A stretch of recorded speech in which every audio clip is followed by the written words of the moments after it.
Varahi silks వారి grand festive celebrations పొందండి 10,000 రూపాయలు ఆపై కొనుగోలుపై బంగారు నాణెం ఉచితంగా. అంటే ఒక వ్యక్తి కాదు, బండ్ల గణేష్ అంటే ఒక శక్తి.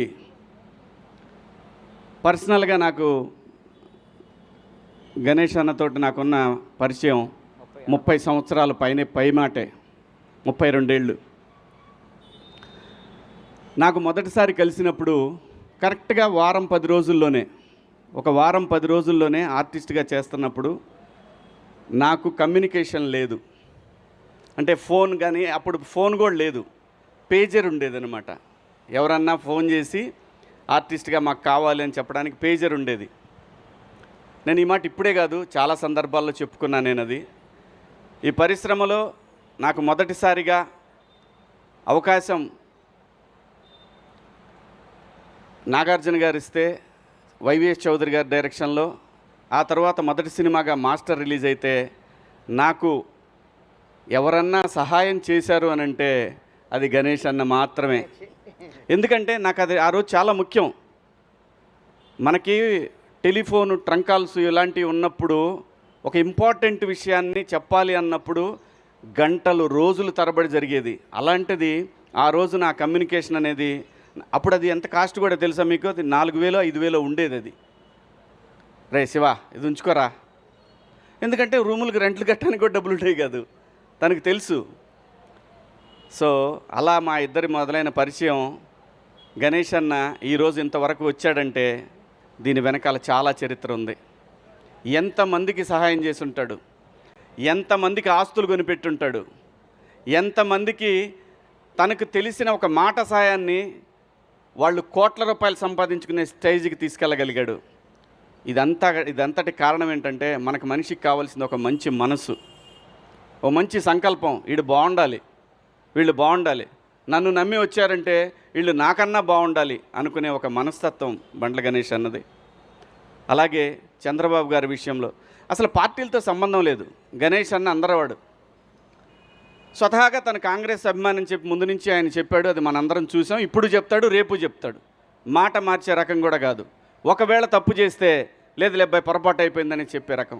అది ఎవరికి ఉంటుందంటే ఒక నిజాయితీపరుడికి మాత్రమే అటువంటి లక్షణం ఉంటుంది. తప్పు జరిగినప్పుడు క్షమాపణ చెప్పడం తప్పు కాదు, పొరపాటు జరిగినప్పుడు నేను మన్నించండి అంటాం తప్పు కాదు. అలాంటి ఒక మంచి మనిషి అంటే బండ్ల గణేష్ గారు. ఏదో ఇప్పుడు చంద్రబాబు గారు ఎందుకు అనుకోవాలి అసలు చంద్రబాబు నాయుడు గారి గురించి? ఆయనకి చంద్రబాబు నాయుడు గారు చేసిందే ఉంది, ఏమీ లేదు. కానీ సమాజానికి చేసిన దాన్ని తన గుండెల మీదకి తీసుకొని ఇన్ని కోట్ల మందికి జీవితాలను ఇచ్చిన మహాన్ మనిషి జైల్లో ఉండటం ఏంటనేది ఆయన మనసులో పడింది. ఆ రోజున పడి ఒక ఏదైతే మనకి కృష్ణా గోదావరి నదులు ఒక చిన్న డ్రాప్తోనే మొదలవుతాయి, అలాంటి ఒక డ్రాపు ఒక మహా ఉద్యమంగా మార్చగలిగాడు. ఆ మహా ఉద్యమమే ఆ నాయకుడు చంద్రబాబు గారు బయటికి రావడానికి అంతమంది జనాలు, అన్ని కోట్ల మంది జనాల యొక్క ఒక వైబ్రేషన్ ఆయన బయటికి రావడానికి కారణమైంది. ఆ కృతజ్ఞత భగవంతుడికి ఏదైతే తను మాట ఇచ్చాడో, మా నాయకుడు ప్రజల మనిషి బయటికి రావాలని కోరుకున్నాడు. ఆ కోరిక మేరకు ఆ భగవంతుడు కరుణించి ఆ రోజున బాబు గారికి బెయిల్ రావడం, బయటికి రావడం. ఆ తర్వాత ఏం జరిగిందో మీరు అందరూ చూశారు. మరి ఊరికే మాటలంటాం అందరికీ సాధ్యమే, ఎవరైనా అనవచ్చు ఒక మాట. కానీ తన అన్న మాట ప్రకారం ఈ రోజున షాద్ నగర్ నుంచి, అంటే తనకి ఏదైతే తన జీవితం మొదలైన ఈ ప్లేస్ నుంచి వెంకన్న దగ్గరికి మొదలుపెట్టాడు ఈ ప్రయాణం. ఇవాళ తను ఒక 40-50 మందితోటి మొదలు పెడుతున్నాడేమో, కానీ ఇది అక్కడికి వెళ్ళేసరికి ఒక మహాసముద్రంలాగా మారిద్ది. మనందరం చూస్తాం. నేను కూడా వస్తాను నీతో అన్నాడు. నువ్వు కాదబ్బాయి, నువ్వు అక్కడ దాకొద్దు, నువ్వు బయలుదేరే దగ్గర ఉంటే చాలు అని అన్నాడు. ఎందుకంటే ఇది తను చేసేది దేని గురించి? తనకేం లాభం లేదు దీంట్లో, తనకు వచ్చేది లేదు. డైరెక్ట్గా ఇక్కడి నుంచి బస్కి వెళ్ళిపోయి శుభ్రంగా ఫ్లైట్కి వెళ్ళిపోయి దర్శనం చేసుకొని రావచ్చు. ఈజీ, చాలా ఈజీ. మాట ఇచ్చాడు, భగవంతుడి దగ్గరికి వెళ్ళాడు, దండం పెట్టుకున్నాడు, థ్యాంక్స్ చెప్పాడు, ఇది ఓకే. కానీ అలా కాదు. తను ఏదైతే అనుకున్నాడో అనుకున్న మాట మీద నిలబడాలి అనేది ఒక సంకల్పం ఏదైతే ఉంటుందో ఆ మనిషి. ఇప్పుడు మనం చూస్తున్న ఈ బండ్ల గణేష్ గారు ఇంకా ఎక్కడో చూస్తాం, మనం ఇంకా వేరే లెవెల్లో చూస్తాం.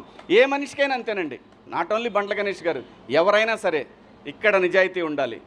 ఇక్కడ నిజాయితీ ఉంటే నేచర్ మనతో వస్తుంది, సమాజం మనతో వస్తుంది. అలా గణేష్ అన్న ఈరోజు మొదలుపెట్టినటువంటి ఈ ప్రయాణం మనం చివరి వరకు కూడా వెంకన్న తోడుగా యావత్ 2 రాష్ట్రాల తెలుగు ప్రజలు ప్రపంచంలో ఎక్కడైతే ప్రపంచవ్యాప్తంగా ఒక ఉద్యమాన్ని క్రియేట్ చేయగలిగాడో ఆ రోజున ఆ ప్రపంచవ్యాప్తంగా ఉన్న తెలుగు ప్రజలందరి ఆశీస్సులు గణేష్ అన్నకుంటాయి. మా అందరి అభిమానంతో ఆయన ఎటువంటి అడ్డంకులు లేకుండా స్వామివారి దగ్గరికి ప్రయాణిస్తాడు. స్వామివారి దర్శనం రోజున ఖచ్చితంగా ఎక్కడున్నా సరే నన్ను కూడా భగవంతుడు అక్కడ దాకా తీసుకెళ్లాలని కోరుకుంటున్నాను. ఖచ్చితంగా గణేష్ అన్న థ్యాంక్ యూ. నీ మంచి మనసు, నీ నిజాయితీయే నిన్ను నడిపిస్తూ ఉంది.